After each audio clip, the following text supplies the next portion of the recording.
Magandang araw, Bayang Pilipinas. So, nasa clinic naman tayo. Ayan. Mga promo sila, nakadikit dun sa glass. Good morning. How are you there?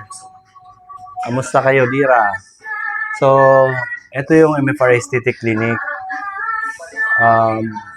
Napapansin nyo kung pag nagko-content ako sa isang araw, minsan 3, 4, iba-ibang negosyo.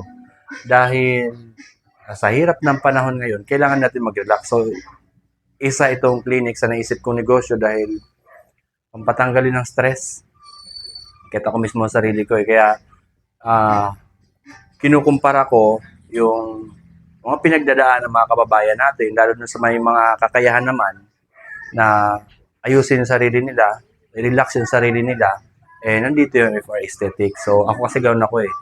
May mga negosyo ako, may mga problema rin ako. So, kung gusto kong mag-relax, pupunta ako dahil sa mga ibang aesthetics clinics. Ito, ginawa ko, tinayo ko na lang tong MFR Aesthetics. At saka, at least kita paano, dito ako nakakapag-relax kasi nagagawa ko rin dito yung sarili ko. At napagkakitaan ko pa.